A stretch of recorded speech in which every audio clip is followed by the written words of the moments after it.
Bonjour à tous. Donc, du coup, pour cette session Power Saturday 2020 en live Teams.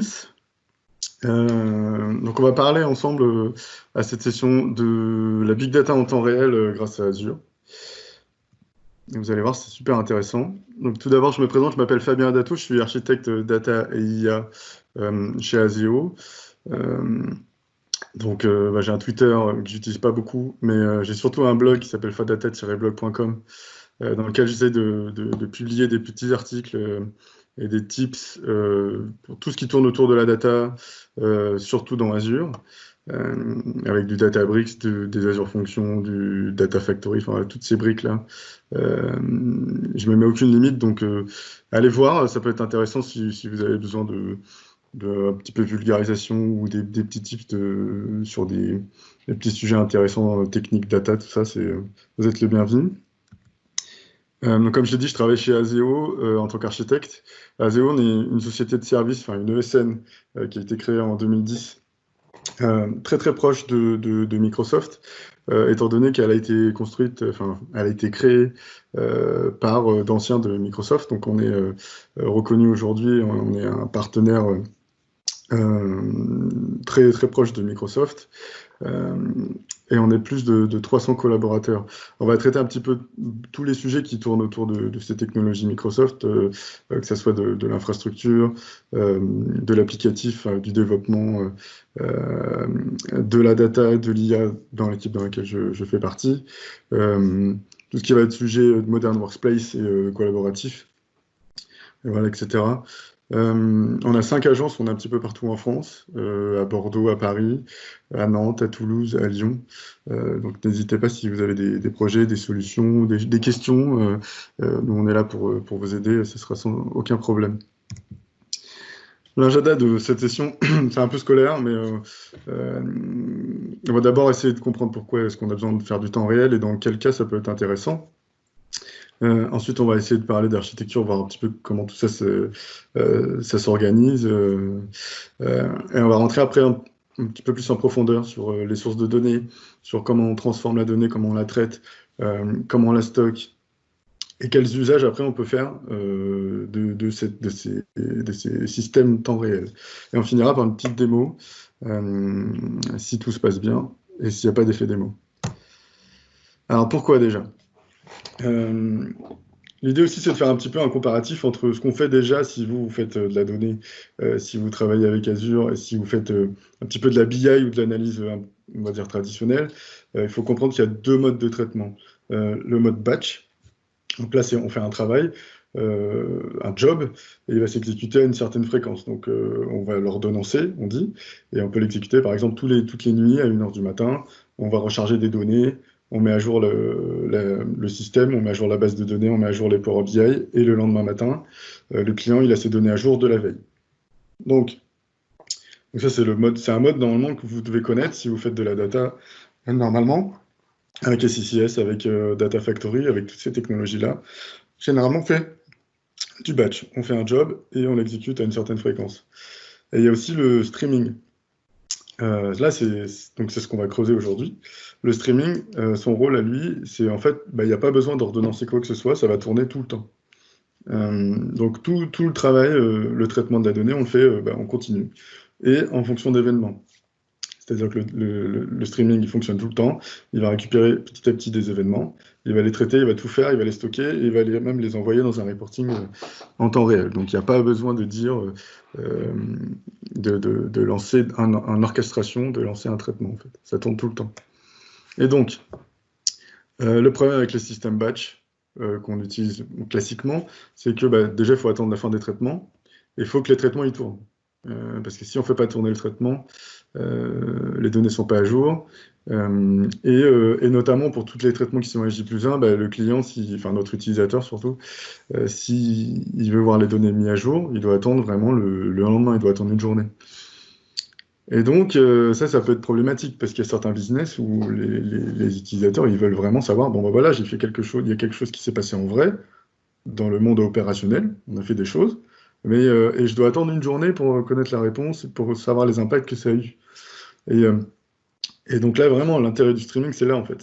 On n'a plus besoin d'attendre, en fait. On va pouvoir, la plus rapidement possible, faire de l'analyse dessus, et donc pouvoir corriger des problèmes. Donc, je sais pas, moi, je suis dans une usine, on s'aperçoit qu'il y a une machine qui a un comportement bizarre. Tout de suite, en fait, on va pouvoir déclencher des choses et corriger des problèmes.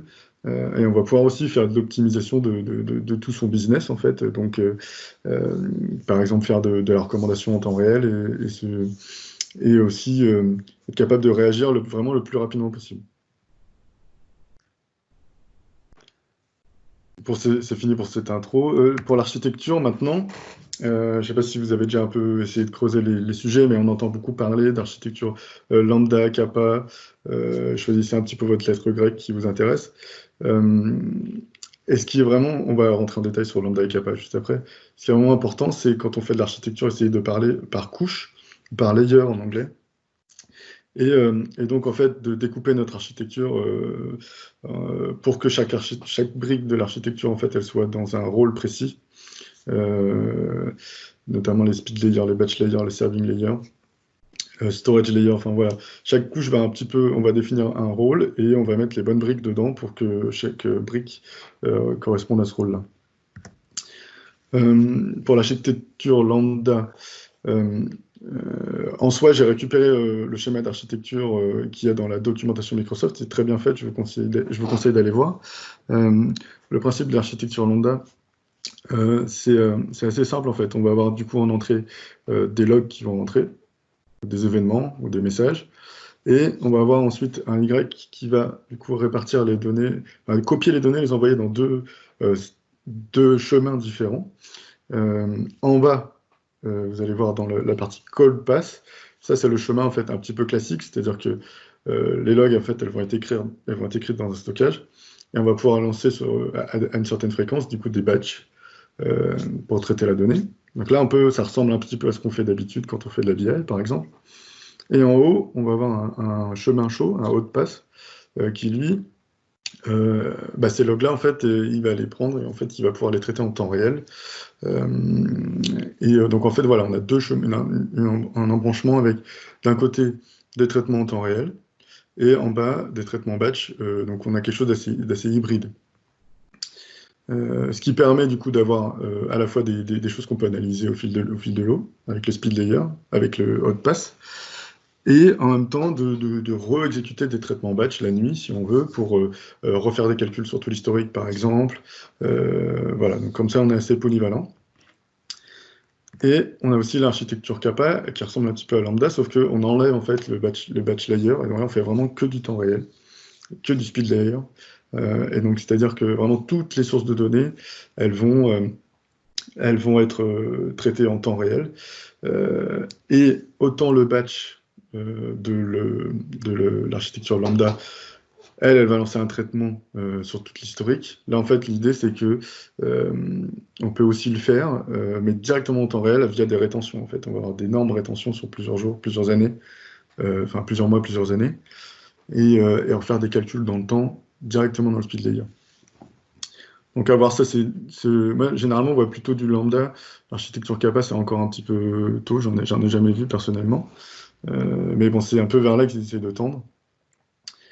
En même temps, moi, si vous me demandez, je préfère quand même plutôt faire du lambda, comme ça permet d'être assez classique, de continuer à faire du batch facilement,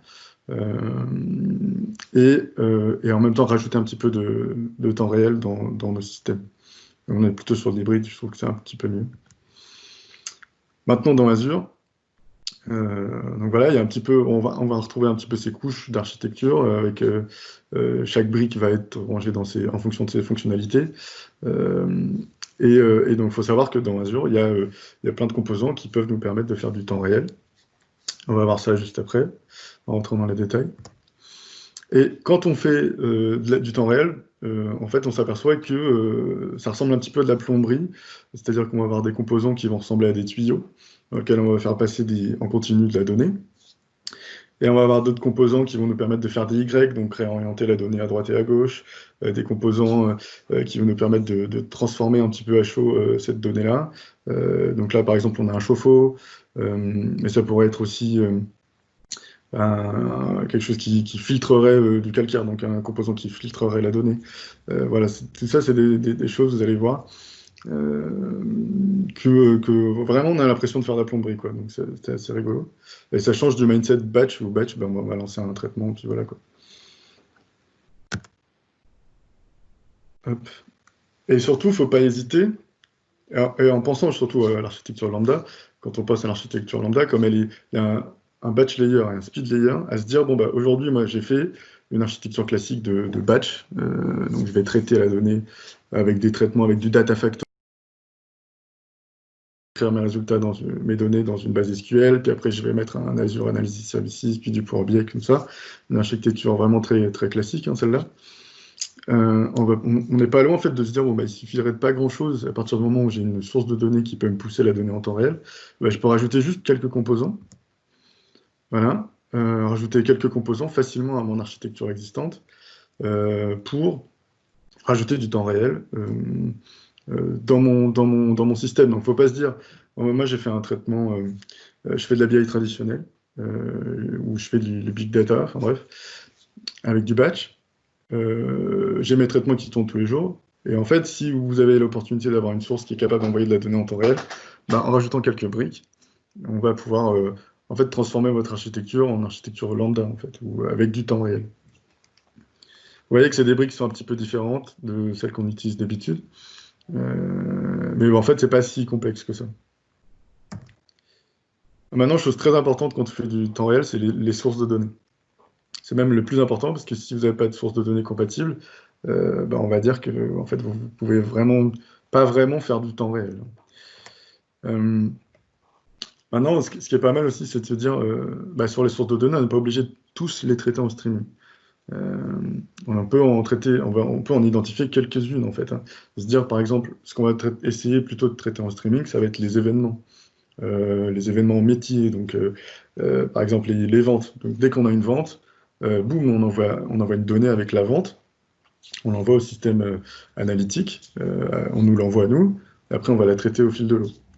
Ou alors compter des clients qui rentrent dans une pièce. Donc, je sais pas, vous êtes dans une boutique, vous voulez compter en temps réel le nombre de personnes qui rentrent et qui sortent de votre boutique. Voilà, c'est des données qu'on peut essayer de traiter en temps réel parce qu'on est vraiment basé sur des événements. Je rentre dans une boutique, je fais une vente. Voilà, c'est des choses, ça c'est important ça peut être intéressant de les suivre vraiment en temps réel. Par exemple, dans l'IoT, bah, dès qu'on met en place une sonde pour avoir une température, une vibration, gérer des informations sur des devices, hein, sur des objets. Là, ça, c'est quelque chose aussi qui peut être intéressant de traiter en temps réel. Par contre, on peut laisser aussi des traitements batch pour rafraîchir des données. Il y a peut-être des données qui nécessitent de se rafraîchir tous les jours, tous les mois ou tous les ans, ça suffit. En fait, on n'est pas obligé de les avoir en temps réel. Par exemple, tout ce qui va être référentiel et métadonnées, normalement, par exemple, la liste des clients, les catalogues de devices, voilà ce qu'on appelle en BI des référentiels. Ça, on peut les laisser en mode batch. Et en fonction de la volumétrie, on peut même se dire, bon, bah, ok, c'est du batch, mais on peut en faire en sorte, en fonction si c'est une petite volumétrie, peut-être les charger plus régulièrement qu'une fois par jour. Maintenant, comment on récupère cette donnée en temps réel? Alors pour ça, il faut déjà comprendre que ce qu'on va récupérer, c'est des messages ou des événements. La donnée, elle va être, pour faire l'équivalence avec une structure de données avec une table, des colonnes et des lignes, c'est comme si on faudrait essayer de récupérer la donnée ligne à ligne. On ne récupère pas un jeu de données entier, du full, enfin, on ne récupère pas l'entièreté d'une table, par exemple. On va toujours essayer de faire un découpage, et donc de récupérer que une seule ligne à chaque fois. Et ça en mode différentiel aussi. Donc on va pas à chaque fois c'est pas comme dans le mode batch où on peut récupérer la volumétrie entière et la recharger. Là, on va essayer de récupérer des événements petit à petit, au fil de l'eau, quoi. C'est pour ça que l'image sur la plomberie est assez correcte parce que voilà, on est sur un flux et on envoie des gouttelettes par gouttelette en fait, hein. On charge pas un seau entier, quoi. C'est vraiment c'est le mode différentiel. Et il y a deux façons pour récupérer de la donnée en temps réel. Donc, soit la source de données, si c'est une application web par exemple, ou un device, elle pousse les événements toute seule. Donc votre site internet de vente, il détecte qu'il y a une vente, boum, il vous envoie la vente, les informations de la vente. Donc là, c'est vraiment en mode événementiel, ça c'est le mode le plus simple. Enfin, c'est-à-dire qu'on n'a plus qu'à attendre, on écoute et on va récupérer au fil des, des événements. Maintenant, si ça, c'est pas possible, il faut faire en sorte que la source de données, elle puisse mettre à disposition les données, par exemple dans une table SQL, toutes les nouvelles données. Donc, et que nous, de façon régulière, en mode micro-batch, on aille chercher la donnée à une certaine fréquence. Et donc là, on va essayer de récupérer que les nouvelles données. En faisant une requête sur leur source à eux, enfin dans leur système de stockage. Et donc pour ça, après, il va falloir essayer de gérer aussi peut-être un timestamp, c'est-à-dire que de la dernière exécution pour récupérer que les nouvelles lignes qui ont été modifiées. Comme ça, on n'a que du différentiel. Donc là, si vous voyez sur les schémas, sur le côté, le premier mode qui était le mode on pousse la donnée, la source pousse la donnée. Donc là, c'est juste on a un flux tendu et puis on récupère des messages. Et l'autre mode, ça va être plutôt donc ce mode micro-batch, où par exemple toutes les 2 secondes, on va faire un traitement où on va essayer de récupérer que les nouvelles données. Donc là, par exemple, on a un premier traitement, on récupère un message. On relance un traitement 2 secondes plus tard, on récupère 3 messages. On relance 3 secondes plus tard, et ainsi de suite. 2 secondes plus tard, et ainsi de suite. On va chercher à une certaine fréquence des nouvelles données. En termes ce qui est important aussi de faire, c'est plutôt adapter le temps réel, en tout cas, à des événements qui se rajoutent. Donc, on rajoute une vente. On recalcule une température, on récupère une température à un instant T. C'est des nouvelles choses. C'est moins adapté, en tout cas, je pense, pour tout ce qui va être je mets à jour des choses, enfin pour tout ce qui va être update, merge, tout ça. Il y a des technos qui permettent de le faire, mais en fait, c'est quand même beaucoup plus simple si on reste sur de l'événement où on rajoute des nouvelles lignes, en fait. On rajoute des nouvelles données. D'un point de vue format de la donnée, normalement, c'est assez libre, en fait, hein, parce que comme c'est des tuyaux, vous pouvez envoyer ce que vous voulez comme format, du JSON, du XML, du CSV. Normalement, il y a très peu de limites, hein. Mais ce qu'on préfère privilégier, c'est surtout le JSON. Parce que voilà, l'intérêt du JSON, c'est que chaque en fait, objet, chaque message, chaque ligne, elle contient la structure des données à l'intérieur. Donc c'est super facile à parser, à découper, à traiter. C'est super facile en fait pour un petit peu toutes les briques parce que c'est compatible avec plein de technologies, le JSON. Donc, généralement, on recommande, là vous avez un exemple. Donc un petit JSON, ce sera celui de la démo. Voilà, on a 4 attributs, un timestamp, un pourcentage de CPU, un pourcentage de mémoire et le nom du hostname. On verra ça en détail pendant la démo. Et en fait, du coup voilà, c'est ça, on va récupérer dans le tuyau d'événements plein de petits JSON avec cette structure-là. Et on va pouvoir du coup après faire plein de choses avec. Maintenant, bon, bah, c'est très bien, on a nos données qui arrivent. Comment on fait pour la traiter en temps réel? Est-ce que c'est compatible, enfin, est-ce que ça ressemble un petit peu à un ETL?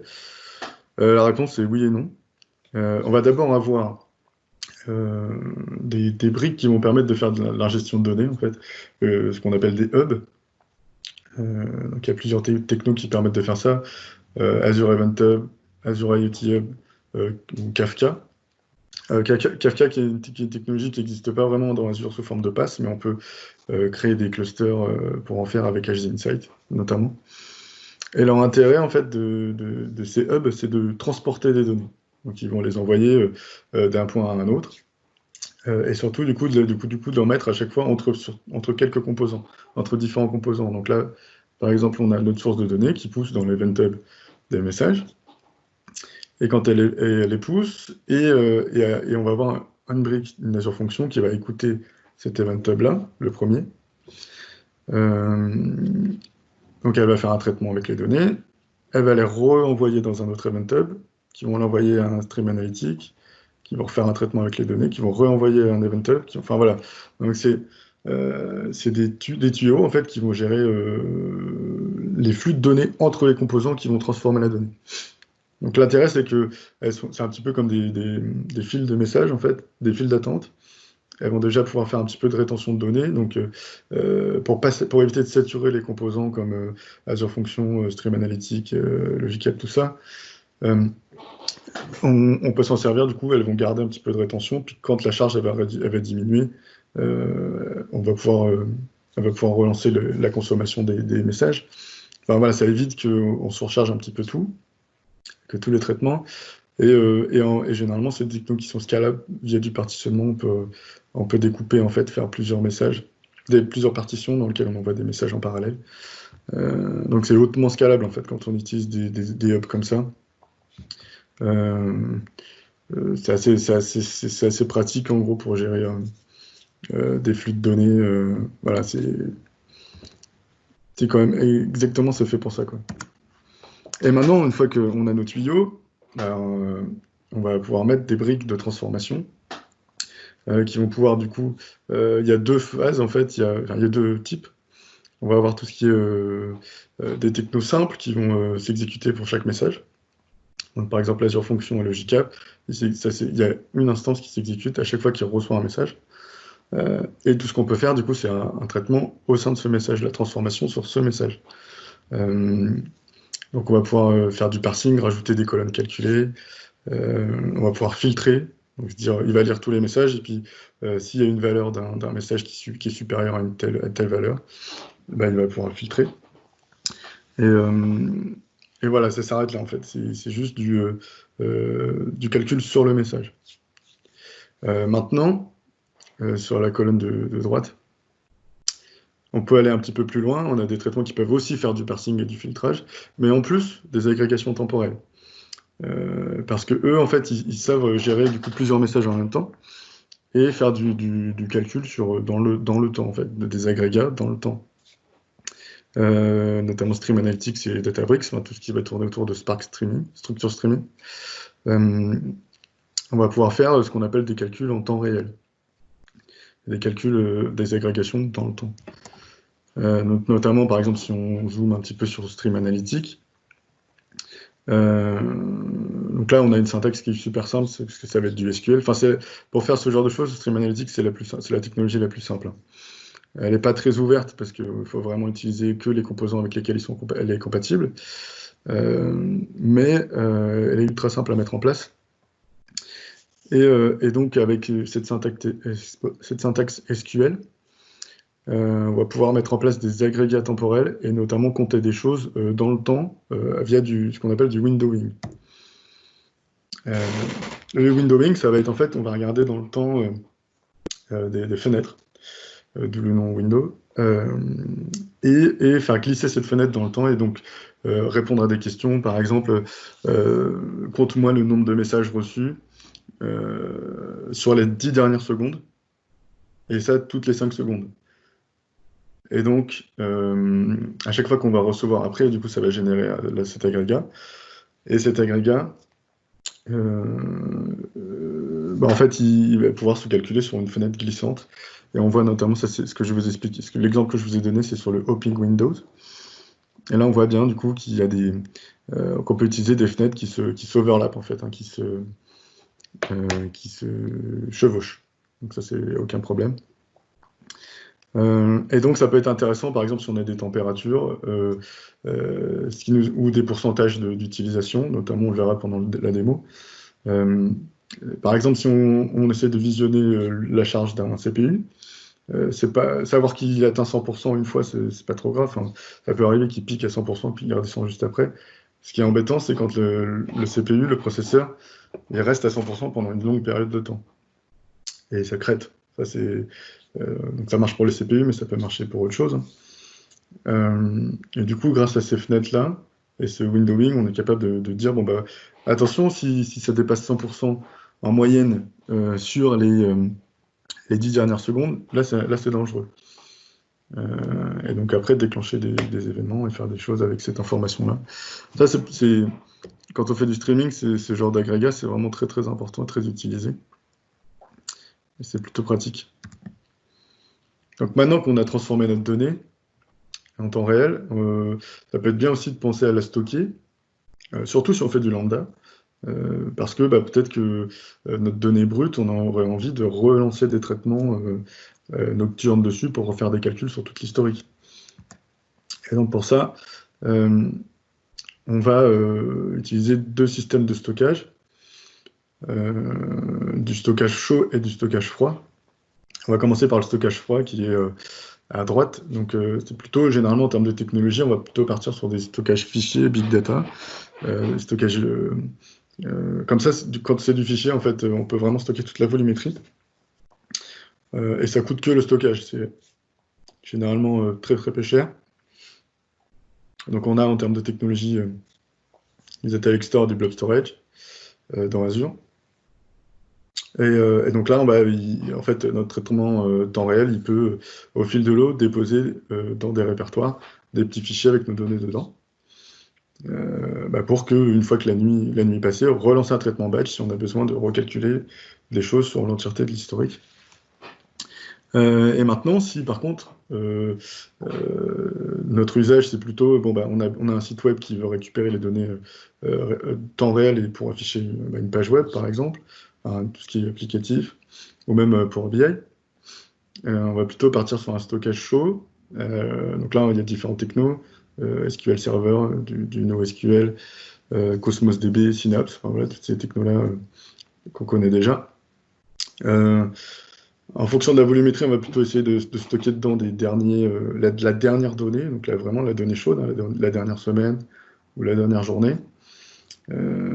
Et en plus, peut-être ajouter aussi des données agrégées pour que ça prenne moins de place, parce que c'est des technos qui, contrairement au stockage de fichiers, c'est quand même beaucoup plus limité en termes de volumétrie.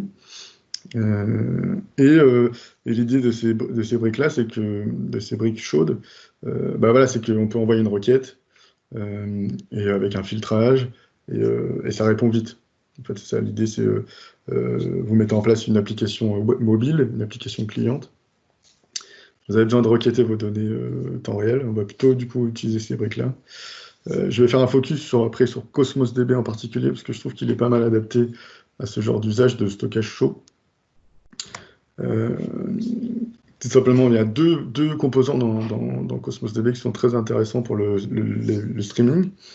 C'est ChangeFeed. Pourquoi? Parce que ChangeFeed, c'est un peu comme des triggers en SQL, je ne sais pas si vous connaissez. C'est-à-dire qu'il va détecter tous les changements qu'on va apporter à une collection. La collection, c'est l'équivalent d'une table dans Cosmos DB. Donc dès qu'on va rajouter un composant, un élément, rajouter une ligne dans une collection Cosmos DB, ChangeFeed va le détecter et va pouvoir réorienter ça vers un autre système temps réel. Et je l'ai utilisé dans la démo, vous verrez un petit peu où est-ce que ça se met. Et donc, du coup, ça permet de réalimenter un traitement temps réel, si on veut.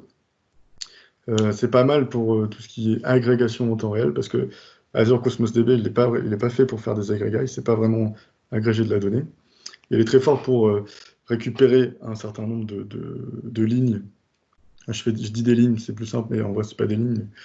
De récupérer une seule ligne en particulier, ou récupérer un petit groupe de lignes. Ça, il est assez fort. Et par contre, compter le nombre de lignes par pays, par exemple, ou compter des choses par quelque chose, donc faire ce qu'on appelle des groupes by, ça, il ne sait pas le faire, en fait. C'est vraiment pas du tout adapté pour ça. Et du coup, grâce à ChangeFeed, on va pouvoir en temps réel, réorienter les lignes fines de détail, les nouvelles lignes, et les envoyer dans un système qui va, par exemple, pouvoir les agréger en temps réel en réutilisant du Stream Analytics ou du Databricks, par exemple. Petite pause, désolé.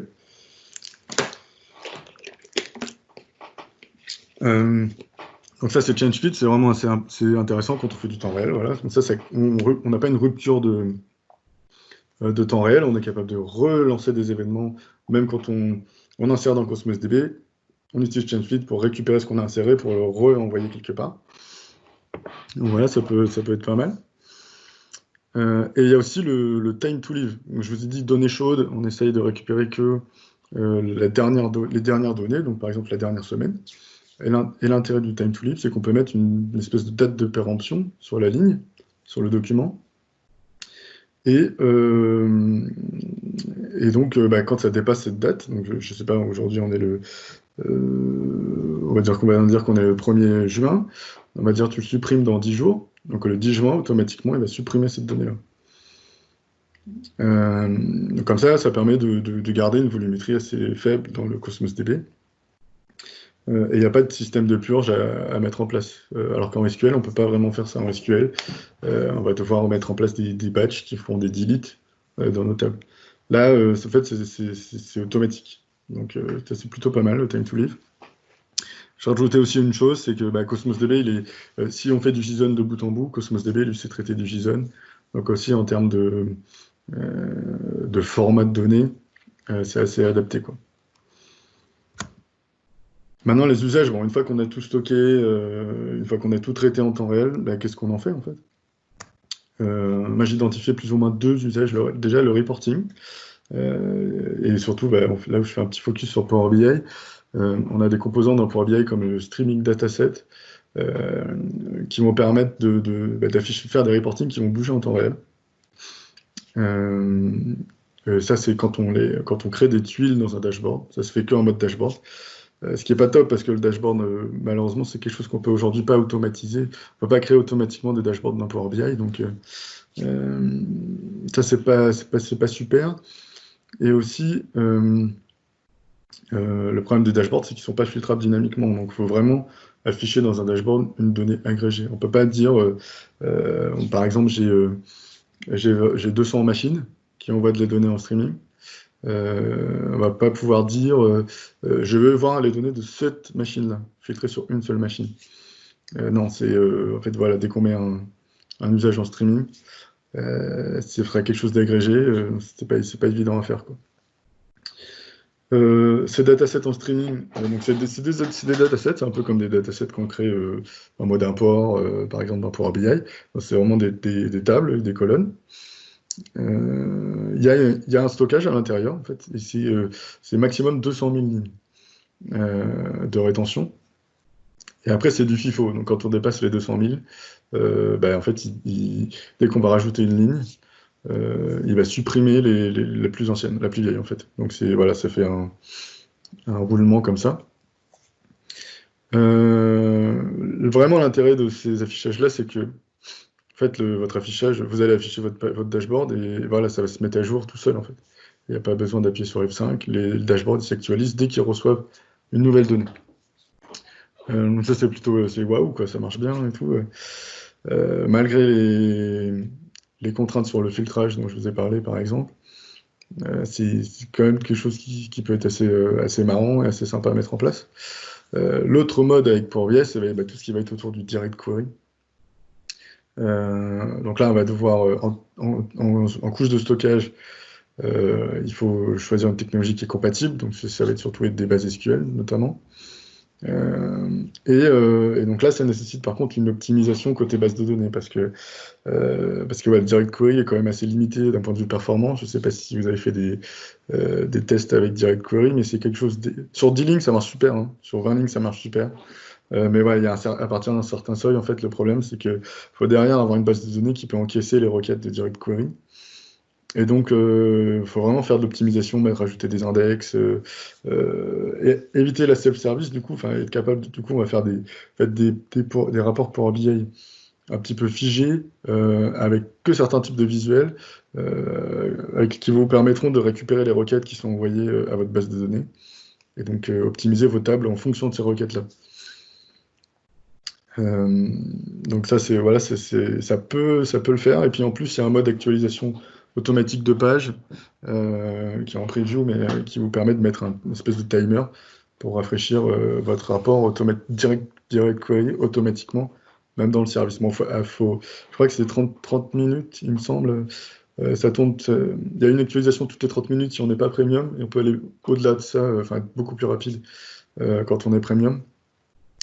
Mais bon, il faut savoir que du coup, le problème du direct query, c'est que derrière, il faut vraiment une base de données qui encaisse, hein, parce que c'est ça, c'est-à-dire que vous allez avoir, si vous avez 200 utilisateurs qui affichent le même rapport en même temps, vous allez faire 200 fois le nombre de requêtes de la page, du rapport. Donc, par exemple, si vous avez 10 visuels, ça envoie 10 requêtes, donc fait 10 fois 200, enfin bref, ça fait une quantité de requêtes énorme, et si votre base de données n'est pas capable de répondre, ça ne marchera pas bien, quoi.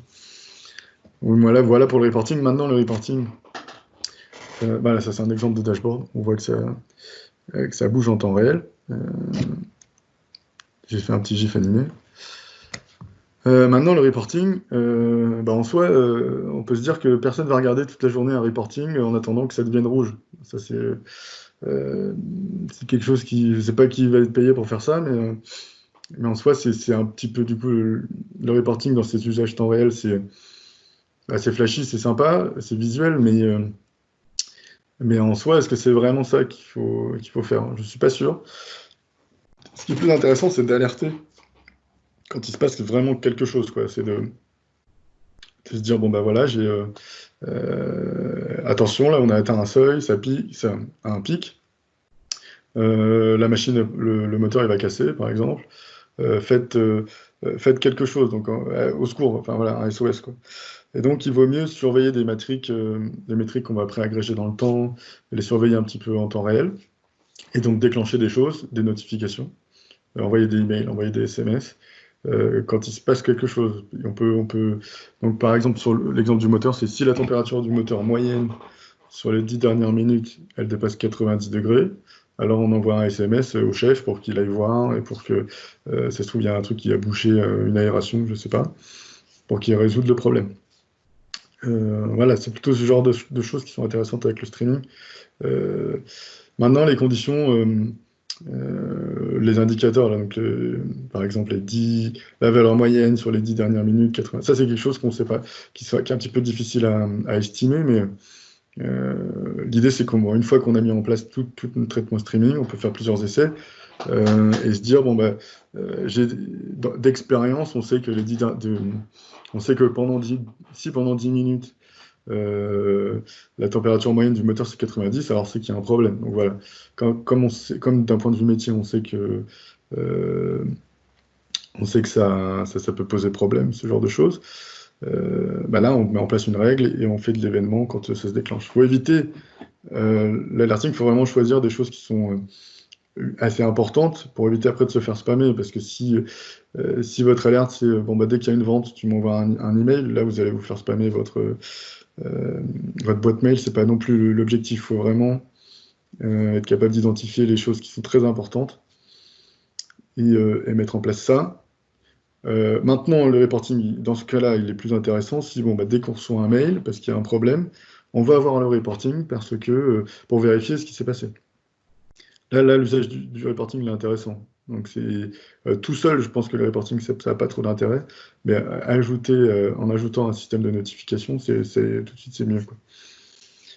Et donc, pour mettre en place ces alertings, on peut utiliser les petits composants de traitement dont je vous ai dit tout à l'heure. Donc, par exemple, Azure Function ou Logicap, qui, eux, vont pouvoir interagir avec du mail. Surtout Logicap, à mon avis, c'est le plus simple. Pour pouvoir dire, bon, bah ouais, vous envoyez un SMS, vous envoyez un mail. Et ça marche assez simplement, quoi. On va commencer la démo. Alors, voici l'architecture de la démo. Donc là, quand je vous ai parlé de plomberie, on se retrouve un petit peu dans ces sujets-là. On va commencer par une source de données. On va suivre le plan de présentation. En source de données, je vais avoir un ordinateur.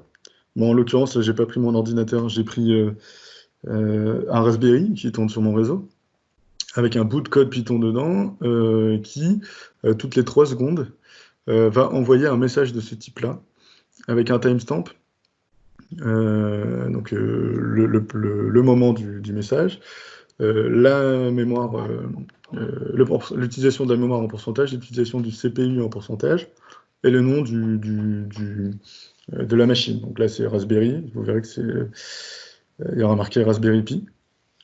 Donc ces messages-là, ils vont être envoyés au fil de l'eau toutes les 3 secondes directement à un event hub.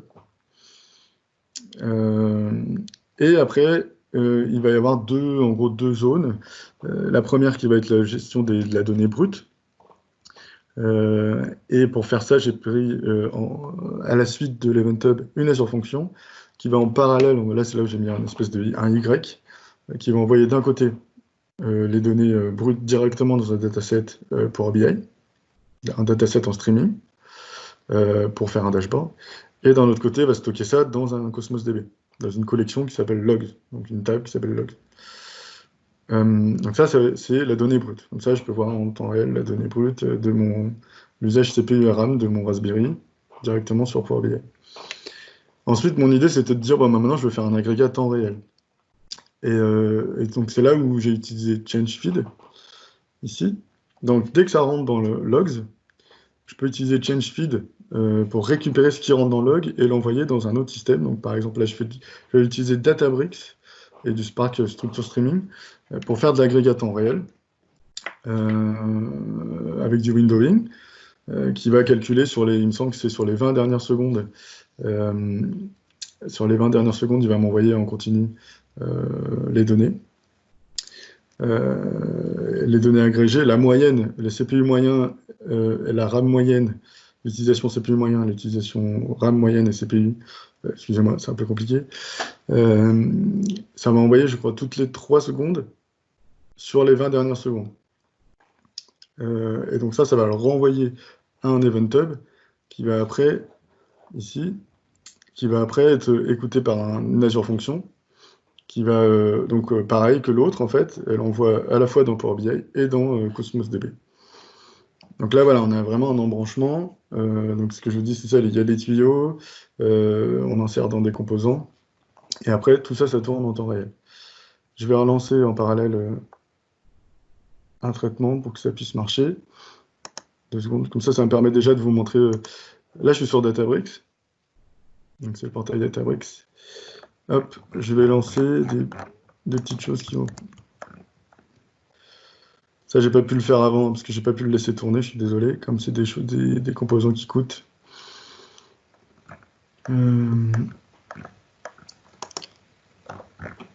Hop. Après, je reviendrai pour vous montrer ce que ça fait. Et comme ça tourne. Donc, on va commencer par le composant, déjà qui envoie les messages, qui est celui-là. Donc lui, c'est juste une boucle, hein, en fait, hein, c'est écrit en Python, mais on s'en fout.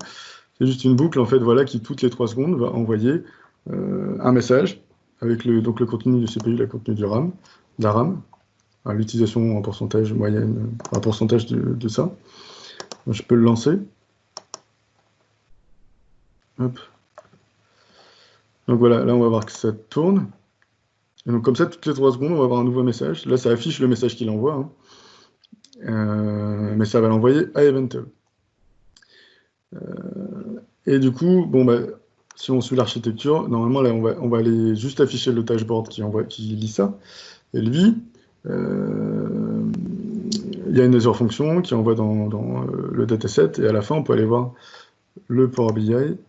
Hop. Qui, normalement, ici, voilà, va bouger dès qu'il reçoit un message. Il bouge et ça affiche tous les points qu'il reçoit.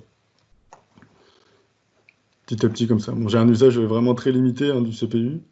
Donc je suis à peu près à 1% d'utilisation. En fait, il n'est pas utilisé, c'est un Raspberry. Je ne l'ai pas fait sur mon PC parce que j'avais d'autres démos, je le faisais sur ce PC-là, mais vous allez voir que comme je fais une montée en charge CPU, ça aurait peut-être fait planter le Teams, donc j'ai plutôt utilisé un Raspberry pour faire ça. Et donc voilà, on a l'usage. Il y a le dashboard Power BI. Ici, j'affiche le CPU, tous les points CPU que je reçois. Là, la RAM dans le temps, en pourcentage. Et ces vignettes-là, elles affichent les derniers messages qui sont reçus. Donc dans la partie du haut, c'est vraiment la donnée brute. Et la partie du bas, c'est ce que je viens de lancer au tout début, je vais vous remontrer après le code, c'est les agrégats sur les 20 dernières secondes, qui sont envoyés par Databricks. Et donc, si j'essaye, je vais vous montrer le code de Databricks en détail. Databricks, en fait, c'est assez simple. Hein, c'est moins simple que Stream Analytics, mais en gros, on va monter des clusters sur lequel on va exécuter du code. Il y a des librairies à charger pour que ce soit compatible avec EventHub et pour que ce soit compatible avec Cosmos DB. Mais en gros, dans mon code, j'ai deux parties. J'ai essentiellement cette partie-là qui se connecte au change feed de Cosmos DB. J'ai une partie qui calcule l'agrégat en temps réel avec le group by. Donc, les points importants de ce code, c'est vraiment ça. Là, on a la méthode group by qui permet de définir le windowing. Donc, c'est ça toutes les 3 secondes sur 20 dernières secondes. Donc, ça relance un point toutes les 3 secondes sur les 20 dernières secondes.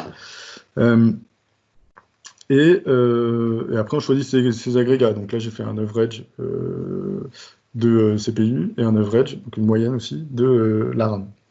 Et voilà. Et donc, bon, après, il y a une mise en forme des données. J'ai dû refaire un JSON pour l'envoyer dans EventHub.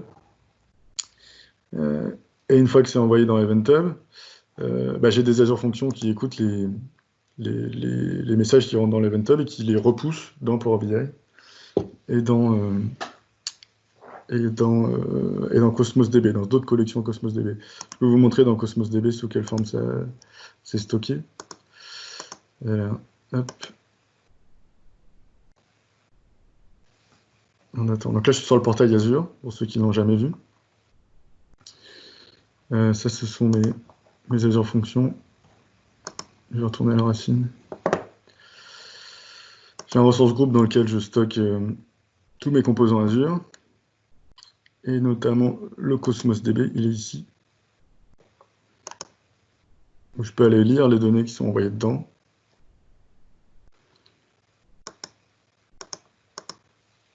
Notamment, là, j'ai une collection du coup, qui stocke tous les derniers messages.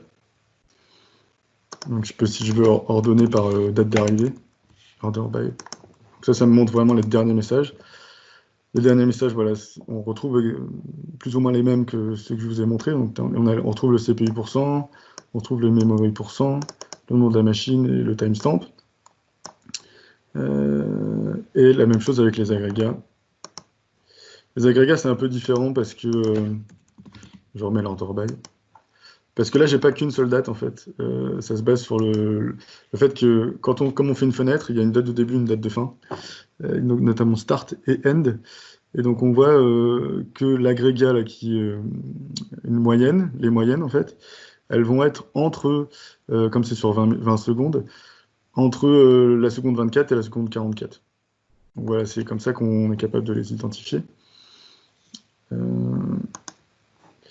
Et maintenant, ce que je peux essayer de faire, c'est, j'ai un autre bout de code Python qui, lui, va faire monter en charge mon processeur. Donc, si je le lance... Ah mince, non, il est bête, par contre. Il a lancé, donc là, ça ne marchera pas. Je vais faire un nouveau bash. Ah, mais je sais pas pourquoi il ne veut pas le lancer, là. Bon, désolé.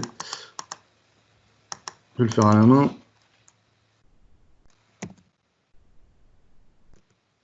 L'autre CPI. Je ne trouve pas.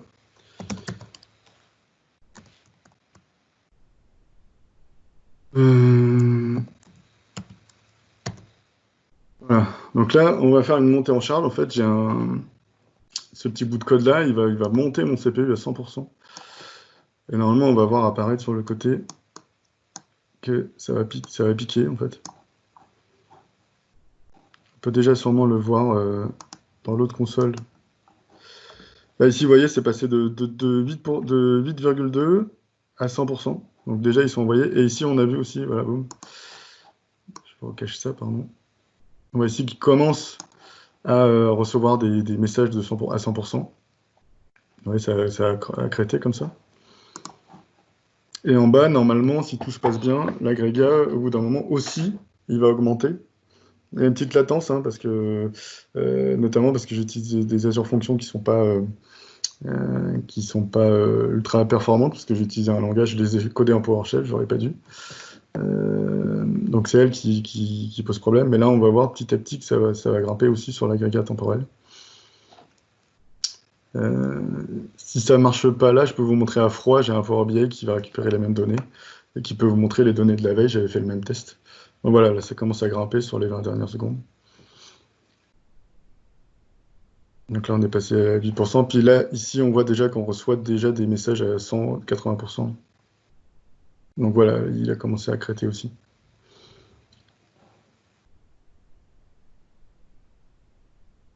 Je vais le killer, je vais quitter celui-là. Je vais refaire descendre le processeur. Bon voilà, on voit que c'est monté à 100%. Et ça va redescendre.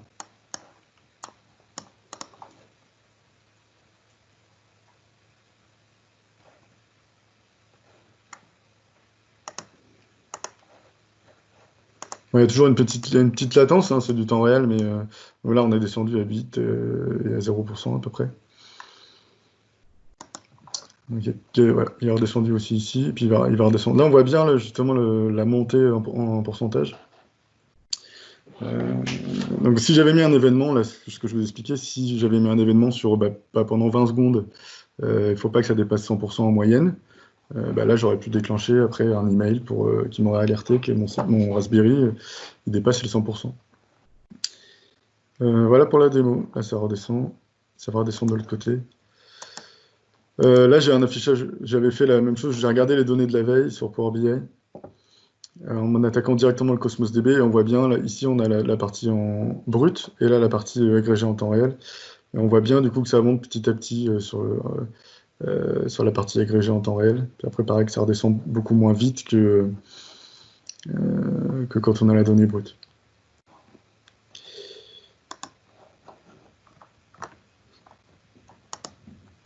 Voilà pour moi.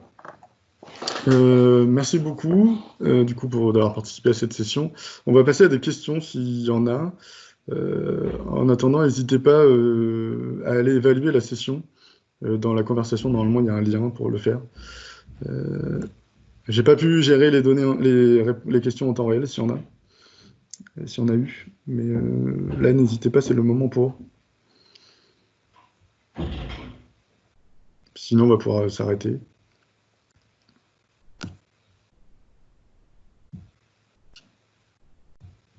On n'a pas l'air d'avoir de questions. C'était que tout était clair ou j'ai fait n'importe quoi? Merci pour la super démo. Salut Charles-Henri. Tu penses qu'il sera possible d'exécuter du DAX sur des streaming datasets? Alors, les questions de Tristan. Alors, pour exécuter du DAX sur des streaming datasets, on peut déjà le faire. On ne peut pas le faire via l'interface Power BI sur le portail directement. Mais tu peux le faire avec les API Power BI. Tu as tout un ensemble d'API Power BI qui sont dédiés au push dataset, ils appellent ça. C'est la même techno. Mais oui, tu peux faire des agrégats sur des streaming datasets, mais il faut les créer avec les API. Voilà, et ça marche. Tu peux aussi, là, ce que je vous ai montré, c'est les datasets que j'ai créés, je les ai créés via le portail, donc je n'ai pas passé par les API. Donc, ça me permet de créer des tuiles directement qui utilisent ces streaming datasets. Maintenant, tu pourrais aussi, une fois que tu actives l'historique sur le dataset, créer tes propres rapports Power BI dessus, sur le dataset, et épingler des tuiles. Elles vont se rafraîchir aussi en temps réel. Elles vont aussi se rafraîchir dans un dashboard. Donc, tu peux faire un rapport normal, en fait, en te basant sur un streaming dataset, épingler tes tuiles dans un dashboard, et elles seront mises à jour aussi. Et c'est à ce moment-là que là, tu peux mettre des agrégats, et tu peux même faire plusieurs tables avec des relations. Enfin, ça va vraiment très loin, hein, ces API-là. Tu peux faire plein de tables, tu peux faire des relations entre elles, tu peux faire du DAX, si tu veux. C'est ça. Une chose qui était importante par rapport à la démo, c'est que, par exemple, si on veut envoyer dans un reporting temps réel, on ne peut pas faire beaucoup de. Enfin, le mieux quand même pour ces agrégats, c'est de les faire en amont avec des agrégats temporels comme ça. Envoyer dans Power BI la donnée qui est déjà en fait brute, t'envoies voilà, t'envoies directement ta donnée agrégée sur la dernière heure, quoi. Tu vois, tu le fais enfin, faut le faire en amont de Power BI.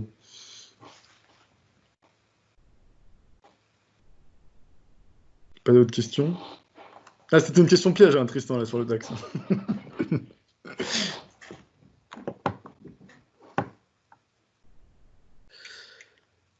Voilà, donc s'il n'y a pas d'autres questions, Eh bien, ouais, pardon. N'hésitez pas juste à faire du streaming, hein, du coup, essayez de regarder. Il y a peut-être un peu plus de code que si on fait que du Power BI, mais en soi, c'est quand même pas ultra compliqué, quoi. Pardon? je pense qu'il y a un écho avec ton micro. Qui parle? À toi, Fabien. Non, moi c'est bon, s'il n'y a plus de questions. Je vous remercie à tous d'avoir participé à cette session. Pareil, n'hésitez pas à aller sur mon blog ou à envoyer des questions directement peut-être sur le chat. Je vais essayer de regarder dans la journée, ça va pas être évident, mais n'hésitez pas, quoi. On s'arrête là, du coup, Isabelle? Absolument. Bon, je rends la main. Bon courage aux autres pour vos sessions, et puis à bientôt.